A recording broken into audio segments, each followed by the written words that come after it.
오늘 우리에게 주시는 하나님 말씀 고린도전서 6장 8절부터 11절까지 말씀입니다. 한 절씩 읽겠습니다.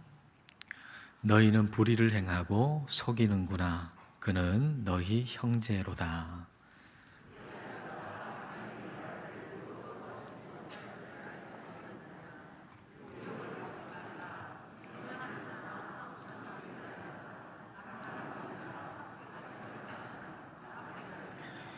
도적이나 탐욕을 부리는 자나 술 취하는 자나 모욕하는 자나 속여 빼앗는 자들은 하나님의 나라를 유업으로 받지 못하리라.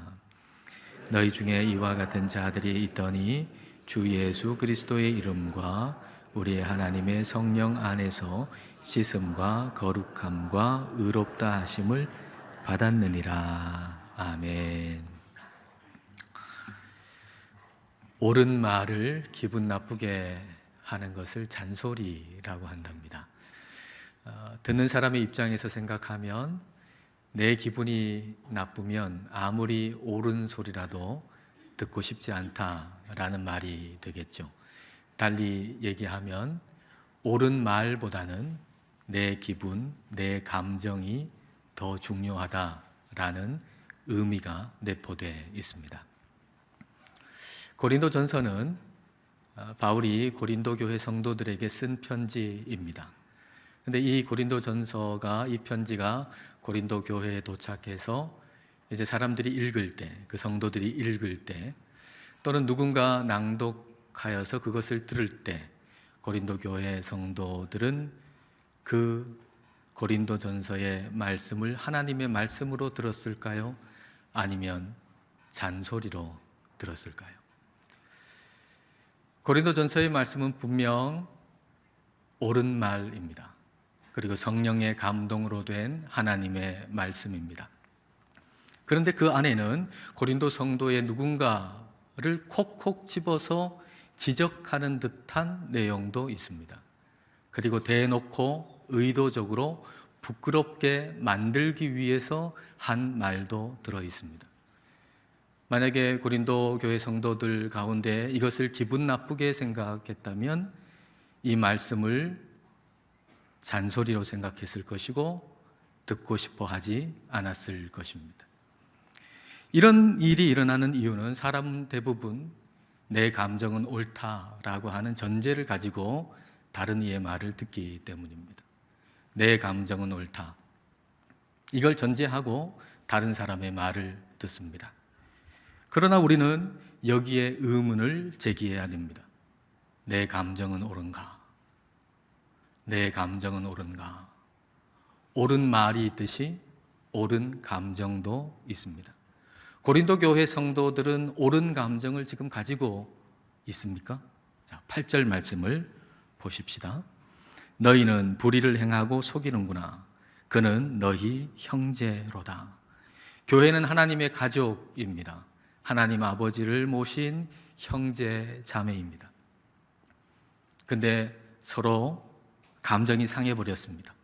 그리고 서로 자기가 가진 감정이 옳다고 생각하는 것입니다.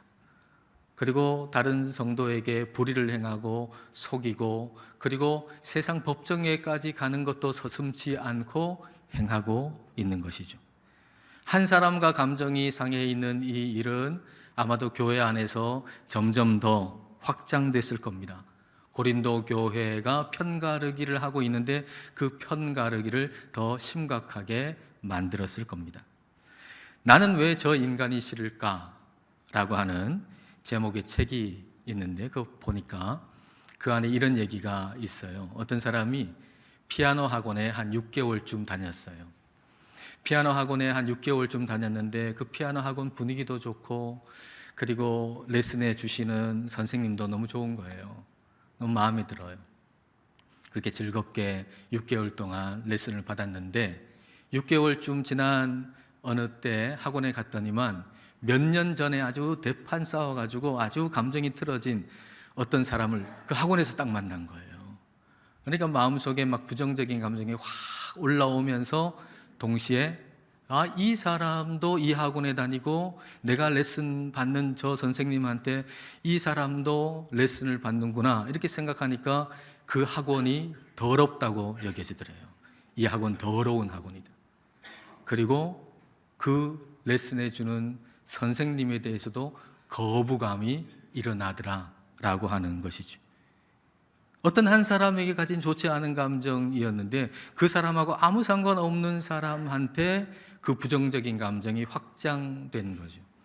부정적인 감정은 계속 확장되는 성격을 가지고 있어요. 고린도 교회에는 이와 똑같은 일은 아니겠지만 비슷한 일이 일어났을 가능성이 매우 큽니다. 한번 이렇게 생각해 볼 수 있겠죠? 고린도 교회는 바울파, 아볼로파 이렇게 나뉘어진 교회 아닙니까? 근데 여러분이 바울파에 속한 사람이라고 한번 생각해 보세요. 근데 새 가족이 왔어요. 새 가족 만나보니까 너무 좋아요. 너무 괜찮아요. 이 사람 참 좋다. 이렇게 생각했는데 몇 주 지난 다음에 저 아볼로파에 내가 미워하는 사람 성도하고 그 새 가족이 너무 친밀하게 지내는 거예요. 그 순간 그 새 가족이 미워지는 거죠. 좋지 않은 감정은 이렇게 계속 확장되게 되는 것입니다. 이런 일은 내 감정이 옳다라고 하는 전제를 가지고 있기 때문에 일어나는 거예요. 내 감정은 옳다라고 생각하고 있기 때문에 그 감정을 따라서 움직이는 것이죠. 내 감정은 옳은가라고 하는 의문을 제기하지 않는 이상 내 감정은 왕노릇하게 돼 있어요. 내 감정은 옳은가 의문을 제기하지 아니하면 내 감정은 내 삶에 왕노릇하게 돼 있어요. 그래서 우리가 들어야 할 말씀이 안 들려요. 내 마음속에 내 감정이 왕노릇해가지고 지금 들어야 할 말씀인데 그 말씀이 안 들린다고요. 그렇게 되면 결국 우리의 신앙은 퇴보할 수밖에 없습니다. 히브리서 10장 38절 말씀 같이 읽겠습니다. 나의 의인은 믿음으로 말미암아 살리라. 또한 뒤로 물러가면 내 마음이 그를 기뻐하지 아니하리라 하셨느니라. 우리의 영적 퇴보를 우리 하나님은 기뻐하시지 않으세요. 옳지 않은 감정은 우리를 영적으로 계속 퇴보하게 만들어요. 성경이 말씀하시는 대로 우리가 옳은 감정을 가져야 합니다. 내 감정이 옳은가라고 하는 의문을 제기하고 그리고 하나님의 말씀 앞에서 우리가 치유를 받기를 기도해야 합니다. 그래야 상한 감정 때문에 우리가 영적으로 곤두박질 치는 일이 없게 되는 것이죠. 저는 군 시절에 방공관제사로 일을 했습니다. 관제탑의 관제는 비행기가 뜨고 내리는 것을 도와준다고 하면 방공관제사는 비행기가 뜬 다음에 안전도 도와주고 또 훈련도 도와주는 역할을 합니다. 컴퓨터가 이렇게 있는데 그 앞에 이렇게 앉아 있으면 이 대한민국 항공의 상황, 비행기가 몇 대가 떠 있는지, 어떻게 움직이는지, 고도가 어떻게 되는지 한눈에 다 들어옵니다. 근데 저에게 맡겨진 이제 비행기가 있죠. 전투기가 있죠. 그러면 그 전투기의 조종사하고 교신하면서 이제 쭉 갈 때 가까이에 있는 비행기가 어떤 방향으로 오고 고도가 얼마니까 당신의 비행기의 고도를 좀 높여라, 좀 낮춰라 그렇게 지시해 주는 겁니다. 근데 그때 이제 방공관제사를 하면서 알게 된 것이 버티고라고 하는 건데 그건 현기증이라는 의미도 되고요. 이제 비행 착각입니다. 비행 착각. 비행기가 민항기 같은 경우에는 그런 일은 없겠지만 전투기는 기동이 얼마나 심합니까? 움직임이 얼마나 심해요. 그러다 보니까 예를 들어서 바다 위를 갈 때 하늘도 파랗고 바다도 파랗고 그러니까 하늘이 바다 같고 바다가 하늘 같은 비행 착각을 일으킬 때가 있거든요. 그때 중요한 건 계기판이에요. 그때 중요한 것은 관제사가 알려주는 정보예요. 내 느낌으로는 지금 하늘로 올라가고 있어요. 근데 계기판은 지금 고도가 자꾸 떨어지면 지금 내가 내려가고 있는 거예요. 관제사가 지금 당신의 지금 고도가 비행기 고도가 자꾸 내려가니까 위험하다. 빨리 고도를 올려라 라고 얘기하면 내가 생각하기에는 지금 내가 하늘로 올라가고 있는데 관제사가 그렇게 얘기하면 빨리 고쳐야 돼요. 그렇지 아니하면 결국 내가 하늘로 올라가고 있다고 생각했는데 바다로 곤두박질 쳐가지고 비행기가 산산조각 날 수밖에 없는 것이죠. 우리의 감정도 마찬가지입니다. 우리의 감정도 하나님의 관제를 받아야 돼요. 하나님의 말씀의 관제를 받아야 돼요. 내 감정이 옳다는 전제 속에서 감정의 횡포에 놀아나면 안 돼요. 여러분, 우리가 감정의 횡포에 놀아나는 일이 너무 많아요. 하나님의 관제를 받지 아니하고 내가 받는 어떤 감정, 느낌 그대로 그 횡포에 놀아나가지고 우리 인생이 막 뒤죽박죽 되는데, 엉뚱한 길로 가는데 거기에 다 놀아난다고요. 내 감정이 옳은가 의문을 제기해야 돼요. 그리고 하나님의 말씀을 따라서 옳은 감정을 가져야 합니다. 내 감정으로는 저 사람이 너무 미워요, 너무 싫어요, 법정에까지 끌고 가고 싶은 거예요. 너 나한테 명예훼손했다. 그렇게 하고서 막 법정에까지도 끌고 가고 싶어요. 그러나 성경이 형제요 자매라고 말씀하시면 그 말씀에 따라 우리가 우리의 감정을 치유받아야 하는 것이죠. 물론 이게 우리 마음대로 되겠습니까? 우리 힘으로 되겠습니까? 우리 힘으로는 안 됩니다. 우리 생각으로는 안 됩니다. 그러나 성령님은 가능합니다. 우리의 마음을 창조하신, 우리의 마음의 주인이신 성령님은 그게 가능해요. 그래서 우리가 성령님께 구하면 우리의 감정도 옳게 바꾸어 주십니다. 상한 감정이 주님의 말씀에 따라서 고쳐지면, 바꾸어지면 우리 안에 새로운 감정이 생겨요. 그것은 하나님의 나라를 갈망하는 마음이죠. 여러분, 우리가 상한 감정을 가지고서 누군가를 계속 미워하고 있는데 하나님의 나라를 사랑하는 마음이 생길까요? 그런 열정이 생길까요? 불가능합니다. 누군가를 미워하는 마음 가지고서는 절대로 하나님을 사랑할 수 없고 하나님의 나라를 갈망할 수가 없습니다. 근데 하나님의 나라에 대한 사모함이 우리에게 없다라고 하는 것은 성도로서는 너무 심각한 문제인 거죠. 우리가 성도인데 하나님의 나라에 대한 갈망이 없어요. 하나님을 사랑하는 마음이 없어요. 그럼 이것만큼 심각한 게 어디 있겠습니까? 자, 9절 전반절을 보십시오. 불의한 자가 하나님의 나라를 유업으로 받지 못할 줄을 알지 못하느냐. 하나님 나라에 대한 갈망이 너한테 없고 하나님을 사랑하는 마음이 너한테 없고 그렇게 살면 너 하나님 나라 못 가. 너 천국 못 가. 그런 얘기예요. 너 지금 교회 다니잖아. 근데 네가 네 마음속에 하나님을 갈망하는 마음도 없고 그렇게 산다면 너 천국 못 간다. 그런 얘기예요. 고린도 교인들이 이 이야기를 듣고 깜짝 놀라야 돼요. 우리도 마찬가지예요. 우리가 좀 충격을 받아야 돼요. 우리는 하나님의 나라에 대한 열망을 다시 되찾아야 합니다. 하나님의 나라는 우리 주님께서 다시 오실 때 완성되는 하나님의 통치잖아요. 하나님의 통치. 그때 우리 주님 다시 오실 때 우리는 부활의 몸을 입게 될 것이고 그 통치, 그 나라에 참여하게 될 겁니다. 그러니까 다시 말하면 하나님을 사모한다, 하나님 나라를 사모한다라고 하는 것은 우리 주님께서 다시 오시기를 갈망한다라는 말이죠. 사도 바울은 하나님 나라를 갈망했어요. 우리 주님 다시 오시기를 갈망했어요. 고린도전서 16장 22절 말씀 우리 같이 읽겠습니다. 만일 누구든지 주를 사랑하지 아니하면 저주를 받을지어다. 우리 주여 오시옵소서. 누구든지 주를 사랑하지 아니하면 어떻게 된다고요? 저주를 받는다 그랬어요. 우리 주님을 향해서 냉랭한 마음을 가지고서 복을 받을 수 있는 사람 없다는 얘기입니다. 우리 하나님을 향해서 냉랭한 마음, 그저 그런 마음 가지고 살아가면서 복을 받을 수 있는 사람은 아무도 없다는 거예요. 그래서 우리는 주님을 향한 열망이 식지 않도록 기도해야 돼요. 내 마음에 주님을 향한 열망이 식지 않도록 우리는 날마다 기도해야 돼요. 그리고 바울이 우리 주여 오시옵소서 그랬잖아요. 우리 주여 오시옵소서, 이걸 원어로 얘기하면 마라나타입니다. 마라나타, 우리 주여 오시옵소서.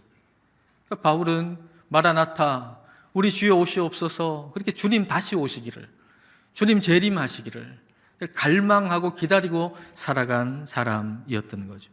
근데 우리에게 하나님 나라가 임하기를 원하는 마음이 있습니까? 우리 주님 다시 오시기를 원하는 갈망이 있습니까? 많이 희미해진 것 같아요. 많이 옅어진 것 같아요. 많이 식어버린 것 같아요. 우리 주님 다시 오시기를 갈망하는 마음이 저와 여러분 마음속에 많이 식어버린 것 같아요. 이런 마음이 없다면, 갈망하는 마음이 없다면 우리는 의문을 제기해야 되죠. 내 감정이 옳은가? 이거 당연하게 여기지 말고, 내 마음이 하나님을 향해서 식어 있다면 이거 당연하게 여기고 살지 말고 내 감정이 옳은가? 우리는 의문을 제기해야 합니다.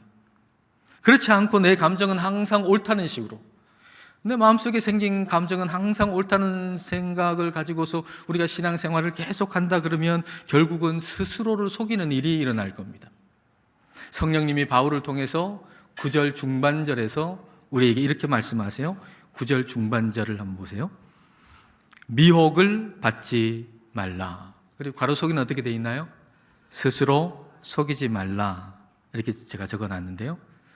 미혹을 받지 말라 라고 번역된 헬라어 메 플라나스테라고 하는 이 단어, 똑같은 단어가 갈라디아서 6장 7절에서는 스스로 속이지 말라 이렇게 번역이 되어 있습니다. 그러니까 미혹받지 말라라고 하는 걸 다른 말로 하면 스스로 속이지 말라 그런 얘기예요. 스스로 속이지 말라. 나 교회 다니니까 괜찮아, 나는 교회 다니니까 천국 가 라고 속이지 말라 그런 얘기입니다. 여러분, 이스라엘 백성도 그랬어요. 나 예루살렘 성전에 절기 때마다 가니까 나는 구원받았고 천국 가고 나는 괜찮아 이렇게 생각했다고요. 근데 하나님께서 이스라엘 백성들의 삶을 보니까 너무 가증스러운 삶인 거예요. 근데도 이스라엘 백성들은 나 예루살렘 성전에 가니까 나는 괜찮아, 나는 구원받았어, 난 천국 가 그렇게 생각하고 있단 말이죠. 그래서 우리 하나님께서 예레미야를 성전에 딱 보내가지고 이렇게 성전 안에 들어가는 사람, 성전 안에 예배하러 들어가는 사람들한테 외치게 하셨어요. 예레미야서 7장 4절입니다. 너희는 이것이 여호와의 성전이라, 여호와의 성전이라, 여호와의 성전이라 하는 거짓말을 믿지 말라.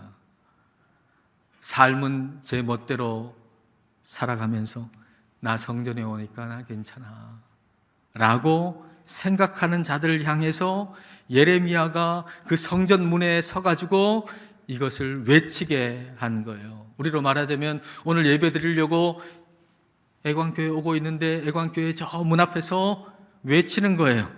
이것이 여호와의 성전이라, 여호와의 성전이라, 여호와의 성전이라 하는 거짓말을 믿지 말라. 삶이 하나님의 백성답지 않은데 나는 예루살렘 성전에 오니까, 나는 교회 다니니까 나는 천국 가, 나는 괜찮아 라고 스스로 속이지 말아라 그런 얘기예요. 그리고서 삶에 대해서 얘기하거든요. 삶에 대해서. 예레미야서 7장 5절부터 7절입니다. 너희가 만일 길과 행위를 참으로 바르게 하여 이웃들 사이에 정의를 행하며 이방인과 고아와 과부를 압제하지 아니하며 무지한 자의 피를 이곳에서 흘리지 아니하며 다른 신들 뒤를 따라 화를 자초하지 아니하면 내가 너희를 이곳에 살게 하리니 곧 너희 조상에게 영원 무궁토록 준 땅이니라. 하나님의 백성의 삶을 살아라 그런 얘기예요. 하나님을 향한 바른 옳은 감정을 가지고 있으면 그것은 반드시 삶으로 드러난다는 거예요. 불을 계속 떼는데 물이 안 끓을 수 없잖아요. 불이 계속 떼어지는데 물은 끓고 움직이고 그 안에 면을 넣으면 면이 삶아지고 뭔가 움직임이 있잖아요. 하나님을 향한 옳은 감정을 계속 지속적으로 가지고 있으면 그것에 해당하는 삶이 나온다 그런 얘기입니다. 그러니까 하나님의 백성다운 삶이 없다면 하나님을 향한 갈망이 없다는 얘기고 하나님을 향한 옳은 감정이 없다는 얘기입니다. 주님을 향한 옳은 감정 없이 우리가 신앙생활을 한다면 스스로 속일 가능성이 매우 큰 것입니다. 주님의 백성으로 살지 않으면서 난 교회 나오니까 나는 괜찮아 라고 생각하는 스스로 속일 가능성이 크다는 얘기예요. 우리가 스스로를 속이지 않아야 합니다. 9절 하반절부터 10절을 보실까요? 음행하는 자나 우상 숭배하는 자나 간음하는 자나 탐색하는 자나 남색하는 자나, 탐색, 남색 다 동성애에 해당하는 표현인데요. 이런 사람들 하나님 나라를 유업으로 받지 못한다, 하나님 나라 들어가지 못한다라는 거예요. 이들뿐만이 아니에요. 10절 10절을 같이 읽겠습니다. 도적이나 탐욕을 부리는 자나 술 취하는 자나 모욕하는 자나 속여 빼앗는 자들은 하나님의 나라를 유업으로 받지 못하리라. 10절에 나오는 사람들은 하나님보다 더 사랑하는 것이 세상에 있는 사람이에요. 하나님보다 더 사랑하는 것이 있는 사람 천국 못 간다, 이런 얘기거든요. 도적은 몰래 훔치는 사람, 이 사람 천국 못 간다. 탐욕 부리는 자, 더 많이 얻고자 하는 욕망을 가진 사람, 하나님보다 재물을 더 사랑하는 사람, 탐욕. 저와 여러분한테도 탐욕 있잖아요. 우리가 그 탐욕을 계속 가지고 있으면 우리도 천국 못 간다, 그런 얘기입니다. 이 말씀에 우리가 경고를 받아야 할 거예요. 술 취하는 자도 그렇다는 거죠. 고린도는 방탕한 도시였거든요. 고린도 사람 같다라고 표현하면 그것은 술 취하고 방탕한 삶을 산다라는 표현이 될 만큼 고린도는 술에 취하고 방탕한 도시였는데, 이런 사람들 역시 천국 못 간다. 모욕하는 자, 타인을 폄하하고 깎아내리는 사람인데 이 사람 천국 못 간다. 그리고 속여 빼앗는 자도 안 된다. 그러면 하나님 나라에 누가 들어갑니까? 그러면 하나님 나라에 누가 들어가요? 이 땅에서 하나님을 사랑하는 사람이 하나님 나라에 들어가요. 이 땅에서 하나님을 사랑하지 않은 사람이 어떻게 죽어서 하나님 나라 가겠습니까? 하나님 나라가 어떤 곳입니까? 하나님이 전부인 곳이에요. 하나님밖에 없는 곳이에요. 하나님이 전부가 되신 곳인데, 이 땅에서 하나님보다 더 사랑하는 것이 있는 사람이 천국 가면 뭐라 그러겠어요? 하나님밖에 없네. 이 세상에서 하나님보다 더 좋아하는 게 있었는데 천국 가면은 하나님밖에 없어요. 뭐가 재미있겠어요? 뭐가 즐겁겠어요? 무슨 의미가 있겠어요? 이 세상에서 하나님을 사랑하지 않는 사람이 천국 가면 그 천국이 무슨 의미겠냐고요. 오늘을 하나님의 백성으로 살지 않는데 우리 주님께서 재림하실 때, 다시 오실 때 그 하나님의 통치에 어떻게 참여하겠어요? 그러니까 9절과 10절을 통해서 우리는 경고를 받아야 돼요. 경고를. 그리고 마음을 다시 가다듬어야 돼요. 나는 교회 오니까 괜찮아, 이런 마음이 아니고 경고를 받고 마음을 다시 가다듬어야 합니다. 그러나 오해는 하지 마십시오. 이런 사람들 교회에 오면 안 된다라는 말이 결코 아닙니다. 하나님께서 뭔가 조금만 잘못하시면 하나님은 결코 받아주시지 않는다라는 말이 결코 아닙니다. 하나님은 모든 이들을 다 받아주십니다. 9절과 10절에 기록되어 있는 그런 모든 사람들을 우리 하나님께서는 다 받아주십니다. 한 사람도 내치지 않고 다 받아주십니다. 근데 있는 그대로 다 받아주실 뿐만 아니라 거기서 그치는 게 아니라 변화시켜 주십니다. 11절 말씀을 보십시오. 너희 중에 이와 같은 자들이 있더니 주 예수 그리스도의 이름과 우리 하나님의 성령 안에서 씻음과 거룩함과 의롭다 하심을 받았느니라.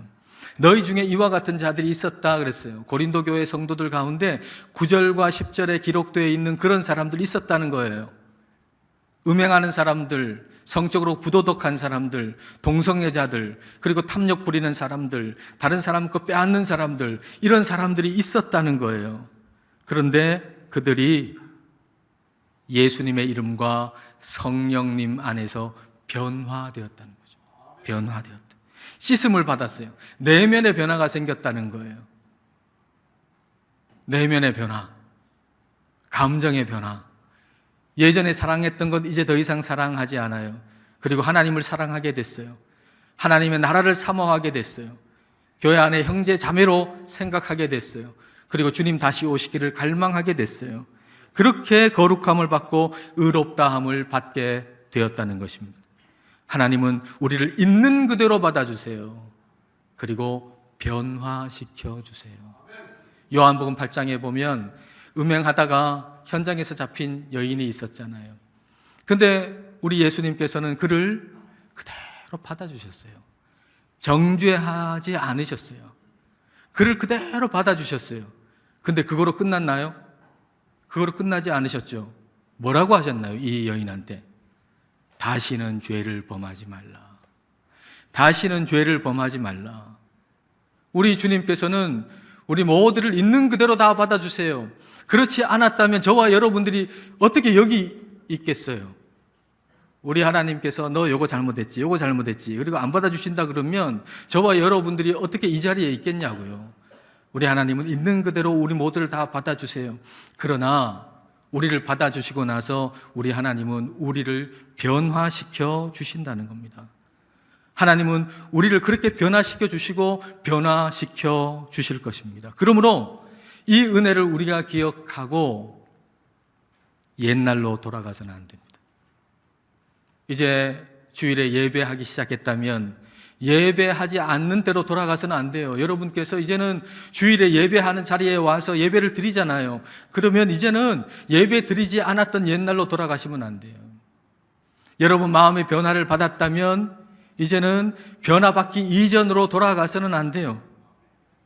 언젠가 하얼빈에 있는 교회에 가서 예배를 드리고, 그리고 이제 어떤 성도에게 물어봤어요. 어떻게 당신 예수님 믿게 됐냐? 그랬더니 이 성도가 하는 말이, 남편이 외국에 갔는데 돌아오질 않는 거예요. 그 당시만 해도 뭐 연락할 길이 뭐가 있겠습니까?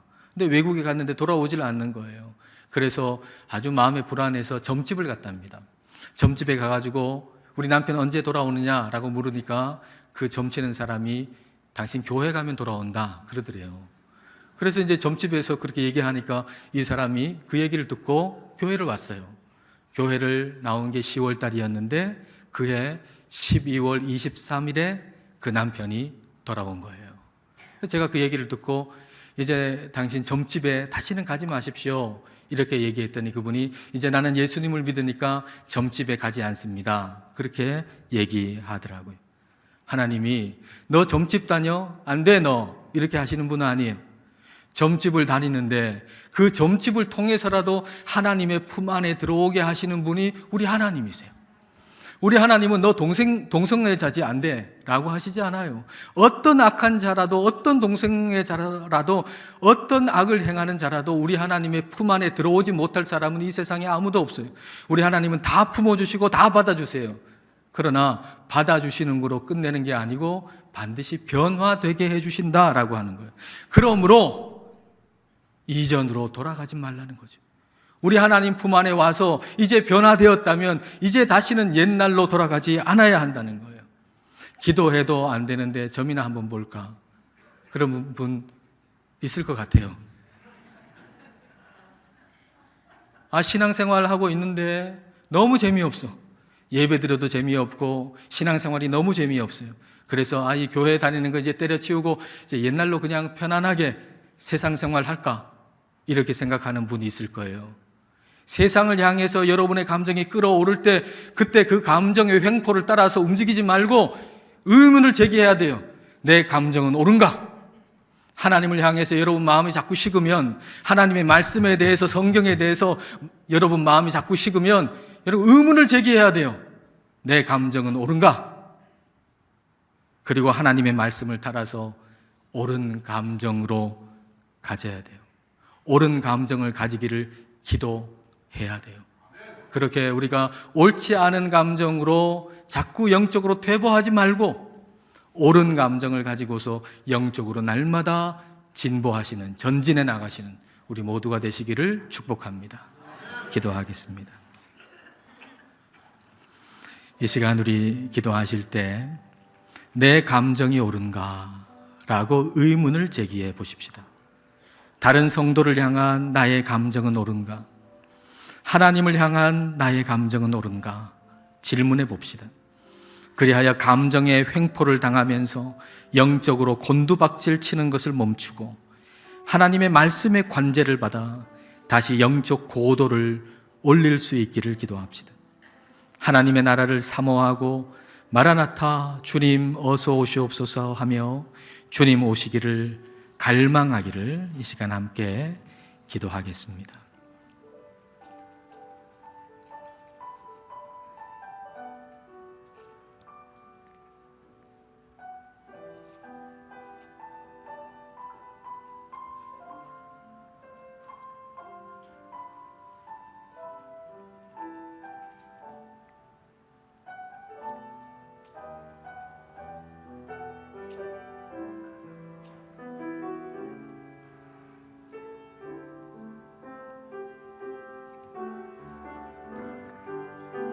하나님 아버지, 우리들에게 항상 진리의 말씀을 주셔서 우리를 옳은 길로 인도하여 주심을 감사드립니다. 그러나 저희들은 저희들의 감정과 기분을 따라 주님의 진리의 말씀마저도 잔소리로 생각하고 듣기 싫어하곤 합니다. 성령님, 오늘 말씀을 통해서 내 감정이 옳은가라고 문제를 제기할 수 있게 하심을 감사드립니다. 다른 사람에게 가지는 내 감정이 옳은가를 질문하고 하나님을 향해서 가지는 내 감정이 옳은가를 질문하여 하나님의 말씀을 따라서 감정이 치유되고 옳은 감정을 가지게 하옵소서. 그리하여 하나님의 나라를 사모하게 하시고 마라나타 주님 어서 오시옵소서 기도하며 주님 오시기를 갈망하게 하옵소서. 주님께서 우리를 있는 그대로 받아주셨고 거룩하게 변화되게 하셨사오니 세상을 향해 끓어오르는 잘못된 감정으로 인해서 퇴보하지 않게 하시고 말씀을 따르는 옳은 감정으로 항상 영적으로 전진하게 하옵소서. 예수님 이름으로 기도드립니다. 아멘.